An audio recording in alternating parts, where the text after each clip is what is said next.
The content of this video is our personal interpretation and analysis of the movie. In the event of any concern about production house or OTT platforms, we are prepared to remove this video. Kindly review the description and contact us via email. Thank you. नमस्कार देवियों सज्जनों, एक बार फिर से स्वागत है आपका हमारे चैनल कहानीबाज भैया जी में। और आज की कहानी है चमकीला मूवी के बारे में, जिसके अंदर दिलजीत दोसांझ और परिणीति चोपड़ा ने मेन किरदार में काम करा है। और ये कहानी है फेमस सिंगर चमकीला के बारे में, जिनकी गोली मारकर कैसे हत्या कर दी गई वो इस मूवी के अंदर बताया गया है। तो चलिए शुरू करते हैं बगैर समय गवाए। तो मूवी की शुरुआत में हम देखते हैं कि एक गांव में शादी हो रही होती है, जहां पर आज अमर सिंह चमकीला और उसकी पत्नी अमरजोत परफॉर्म करने वाले थे। तब ये दोनों जैसे ही वहां पर आते हैं, तब अमरजोत के माथे पर गोली पड़ती है और फिर चमकीला को भी गोली मार दी जाती है। ये समय था 8 मार्च 1988 यानी कि 1988 का। अब ये गोली सबके सामने चलाई गई थी, लेकिन किसी ने भी गोली मारने वाले को नहीं देखा कि आखिर गोली चलाई किसने। इसके बाद उन दोनों की डेड बॉडी को चमकीला के कुछ साथी उठाकर उसके घर ले जाते हैं। अब चमकीला इतना बड़ा सुपरस्टार था जिसकी मौत पर कई सारे लोग रो रहे थे। फिर हम चमकीला के जिगरी दोस्त टिक्की को देखते हैं, जो कि नशे में कह रहा था कि चमकीला तो हमें छोड़कर चला गया, लेकिन इतना बड़ा सुपरस्टार उसे मैंने बनाया, वरना अगर मैं ना होता तो वो आज भी जुराबे ही बना रहा होता। इसके बाद कहानी पास्ट में जाती है, जहां एक दिन चमकीला टिक्की के पास आता है और कहता है कि मुझे गीत गाने हैं। अब मैं जुराबे बना बना के परेशान हो गया हूँ, इसीलिए आप मुझे जिंदा से मिलवा, क्योंकि उसे आप जानते हो। टिक्की चमकीला की आंखों में जुनून देखकर उसे जिंदा से मिलवाता है, जो कि उस टाइम पर काफी फेमस सिंगर था। यहाँ चमकीला उसे अपना लिखा हुआ गाना सुनाता है, जो कि काफी अच्छा था, और उसके बाद ही जिंदा चमकीला को अपने साथ रख लेता है। जिसके बाद यह सिलसिला शुरू हो जाता है, जहाँ चमकीला गाने लिखकर जिंदा को देता है और वही गानों को अखाड़ों में जाकर गाता था, जिससे जिंदा का नाम और बड़ा हो गया और लोग उसके फैन हो गए। फिर समय आता है 1978 यानी 1978 का, जब एक अखाड़े में काफी सारी पब्लिक इकट्ठा थी, पर अभी तक जिंदा यहाँ शो करने नहीं आया था और अब सब उसी का इंतजार कर रहे थे। अब जब समय ज्यादा बीत जाता है तो लोग भड़क जाते हैं कि जिंदा कहाँ है, और उन्हें रोकने के लिए टिक्की कहता है कि जिंदा जब तक नहीं आता तब तक हम चमकीला को गाना गाने के लिए भेज देते हैं। और ये लोग चमकीला को स्टेज पर भेज देते हैं कि जिंदा के आने तक तू पब्लिक को संभाल ले। चमकीला अब गाना शुरू करता और उसके गाने से पहली बार में ही उसके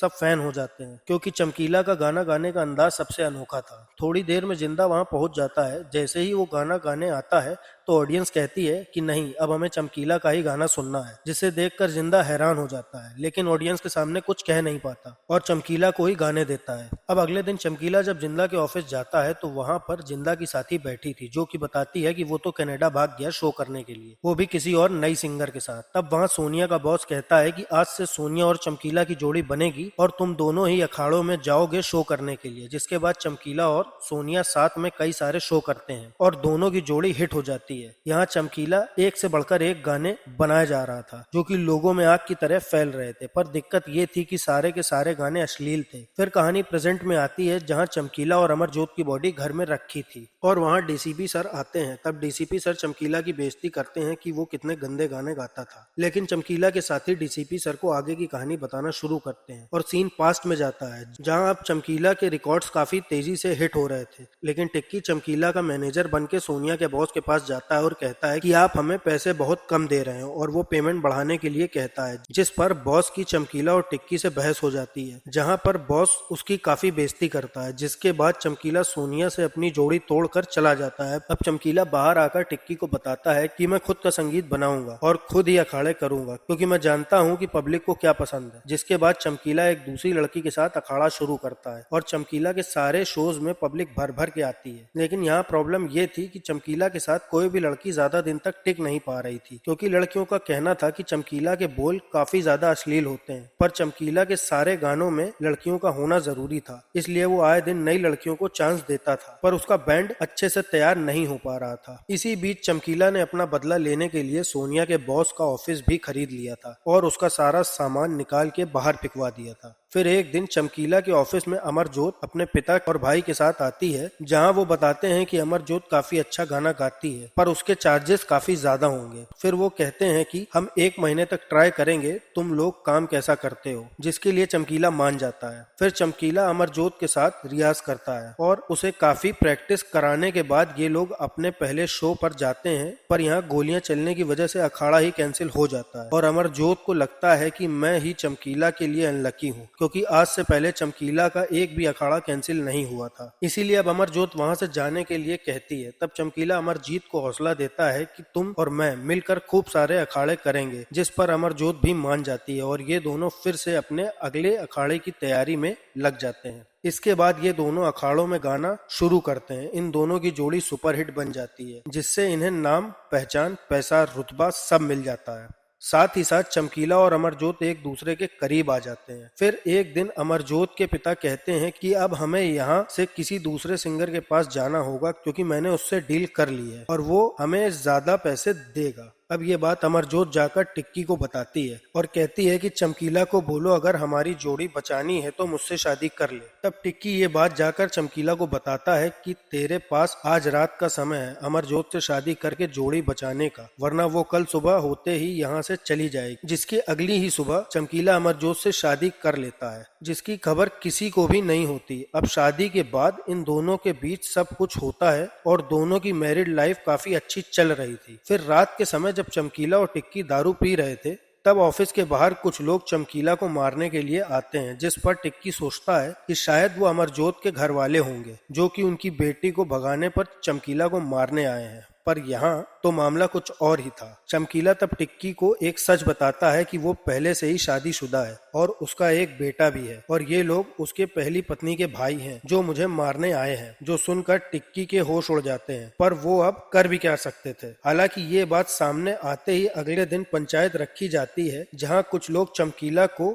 2 शादियां करने के लिए सजा देना चाहते थे, पर ज्यादातर गाँव तो चमकीला का फैन था, इसीलिए चमकीला को कोई सजा नहीं मिलती और चमकीला यहाँ पर ऐलान करता है कि मैं अपनी पत्नी और बेटे को हमेशा 5,000 रुपए देता रहूंगा। और दोस्तों, उस समय 5,000 बहुत ज्यादा होते थे, यानी कि आज के टाइम के 5 लाख। इसके बाद रात को चमकीला अपनी पहली पत्नी के पास जाता है और उसे कुछ पैसे देकर माफी मांगता है। फिर वो सीधा अमरजोत के पास जाता है, जो कि चमकीला के सच छुपाने से नाराज थी। तब चमकीला अमरजोत को किसी तरह से मना लेता है, क्योंकि ये दोनों एक दूसरे से प्यार करते थे। अब समय बीत जाता है और चमकीला और अमरजोत साथ में अखाड़े करके पूरे देश में नाम बना लेते हैं। फिर साल आता है 1984, यानी कि 1984 का, जब चमकीला इतना ज्यादा पॉपुलर हो चुका था कि लोग उसके गानों पर पागलों की तरह नाचते थे। यहाँ तक कि चमकीला को बड़े बड़े बैनर भी साइन करने लगे थे। फिर एक दिन चमकीला का इंटरव्यू लेने के लिए एक लड़की आती है, जिसका जवाब चमकीला ठीक से नहीं देता और वो रिपोर्टर इस बात से चिढ़कर चमकीला के ऊपर ये सवाल खड़े कर देती है कि ये चमकीला अपने अश्लील गानों से समाज को गंदा कर रहा है, जिसे देखकर चमकीला को गुस्सा तो बहुत आता है, पर वो कुछ कहता नहीं है। फिर इसके कुछ दिनों में चमकीला का एक बेटा भी होता है। फिर एक दिन चमकीला को 2 धमकी भरे लेटर मिलते हैं, जिसमें लिखा था कि अगर चमकीला ने अश्लील गाने नहीं छोड़े तो उसे हम जान से मार देंगे, जिससे चमकीला की हालत खराब हो जाती है और वो सोचता है कि मैं तो वही गाने गाता हूँ जो लोगों को पसंद आते हैं, इसमें मेरी क्या गलती। तब चमकीला का एक साथी बताता है कि मुझे एक डिपार्टमेंट के आदमी पर शक है, शायद उसी ने ये धमकी भेजी होगी। जिसके बाद चमकीला जाकर सीधे उस आदमी से मिलता है, जिसका नाम था शिव्या, और वो शिव्या से कहता है कि आप मुझे जान से मत मारना, मैं आपको जितना पैसा चाहिए सब दे दूंगा। तब यहाँ पता चलता है कि शिव्या तो असल में इनकम टैक्स डिपार्टमेंट का आदमी है, जिसे गलतफहमी के चलते चमकीला के दोस्तों ने गुंडा समझ लिया था। हालांकि चमकीला शिव्या की मदद मांगता है और सारी बातें बताता है और पूछता है कि अब मैं क्या करूं। जिसके बाद शिव्या उसे सीधा अमृतसर में कुछ गुरु से मिलवाता है और वहां चमकीला उन्हें वादा करता है कि वो आज से अश्लील गीत नहीं गाएगा और नहीं लिखेगा। साथ ही वो कहता है कि अब से मैं भक्ति गीत लिखूंगा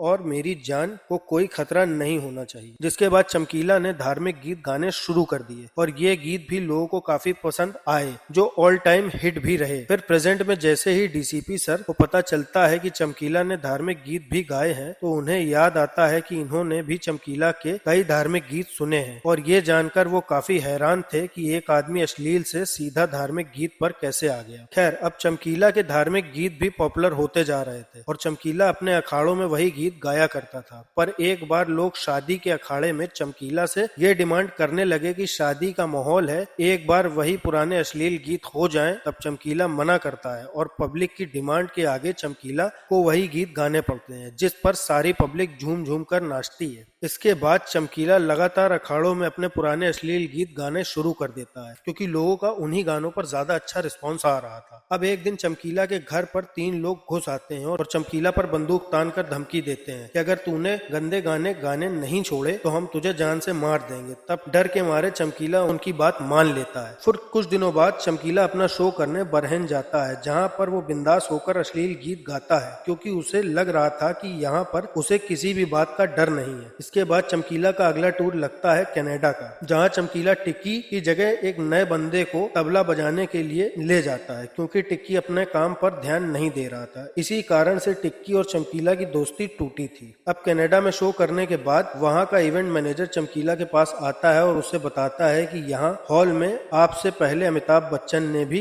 इवेंट किया था जिसके लिए पूरा हॉल भर गया था और हमें 137 सीट लगानी पड़ी थी, पर आपने यहाँ इवेंट किया तो हमें 1000 से भी ज्यादा सीटें लगानी पड़ी। जिसे सुनकर चमकीला के होश उड़ जाते हैं कि मैं अमिताभ बच्चन जितना पॉपुलर हो गया हूँ। पर अभी चमकीला निराश हो जाता है क्योंकि उसे डर था कि अब मैंने जिन लोगों से अश्लील गीत न गाने का वादा किया था वो ऐसे में मेरा क्या हाल करेंगे, क्योंकि मैं तो वो गीत अभी भी गा रहा हूँ। अब एक दिन चमकीला को कुछ लोग अपने पास मिलने के लिए बुलाते हैं और चमकीला को चेतावनी देते हैं कि अगर तुम्हें जिंदा रहना है तो तुम्हें हमारी 4 शर्तें माननी होंगी, वरना तुम्हारा क्या हाल होगा वो तुम भी नहीं देख पाओगे। फिर वो 4 शर्तें बताते हैं। पहली शर्त थी कि उसे अश्लील गाने छोड़ने होंगे, दूसरी शर्त ये थी कि उसे शराब पीनी छोड़नी होगी, तीसरी शर्त ये थी कि उसे नॉनवेज खाना छोड़ना होगा और चौथी शर्त ये थी कि उसे बीड़ी पीनी छोड़नी होगी क्योंकि चमकीला ज्यादा ही बीड़ी पीता था। अब चमकीला उनकी सारी बातें मान लेता है लेकिन थोड़ी आगे जाकर बीड़ी पीने लगता है, जिससे हम समझ जाते हैं कि चमकीला के मन से मौत का डर भी निकल गया है। फिर अगले दिन फोन पर शिव्या चमकीला से कहता है कि भाई तुम विदेश में ही रहना, भारत कुछ टाइम बाद आना क्योंकि तेरी जान को यहाँ खतरा है। पर चमकीला कहता है कि मरना होगा तो मैं कभी भी मर जाऊंगा लेकिन भारत तो आकर ही रहूंगा। जिसके बाद चमकीला भारत आ जाता है और अखाड़ों में अश्लील गाने गाने शुरू कर देता है क्योंकि उसके अंदर जरा सा भी डर नहीं बचा था। एक बार उसके साथी ने चमकीला से कहा भी था कि आप गंदे गाने गाने बंद कर दो, जिस पर चमकीला का कहना था कि बंदूक चलाने वालों का काम है बंदूक चलाना और वो चलाएंगे और मेरा काम है गाने गाना और वो मैं गाऊंगा क्योंकि ना ही वो हमारे लिए रुकेंगे और ना ही मैं उनके लिए, और जब तक हम स्टेज पर हैं तब तक जिंदा हैं और जीते जी मर जाएं तो इससे अच्छा है कि मर कर जिंदा रहें। इसी कारण चमकीला अपनी पुरानी फॉर्म में आकर अखाड़े करने लगता है और उसकी डिमांड भी तेजी से बढ़ रही थी। अब समय आता है 1988 का, जहां चमकीला एक शादी में शो करने जाता है। चमकीला और अमरजोत शो में जा रहे होते हैं। फिर जैसे ही दोनों वहां पहुंचते हैं किसी ने दोनों को गोली मार दी, जिसके बाद उसी जगह पर दोनों की मौत हो गई। अब कहानी प्रेजेंट में आती है जहां दोनों की डेड बॉडी को सब अच्छे से अंतिम संस्कार करते हैं और हम डीएसपी सर को देखते हैं जो कि अब चमकीला की कहानी सुनने के बाद चमकीला की इज्जत करने लगे थे क्योंकि उनका तो मानना था चमकीला सिर्फ अश्लील गाने बनाने के लिए फेमस है। पर अब वो जान गए थे अश्लील गीत सुनते तो सभी हैं पर कोई एक दूसरे को बताता नहीं है। जिसके बाद मूवी यहीं पर खत्म हो जाती है और हम भी चलते हैं, मिलते हैं किसी एक नई वीडियो में किसी एक नई कहानी के साथ। तब तक के लिए जय श्री राम, राधे राधे।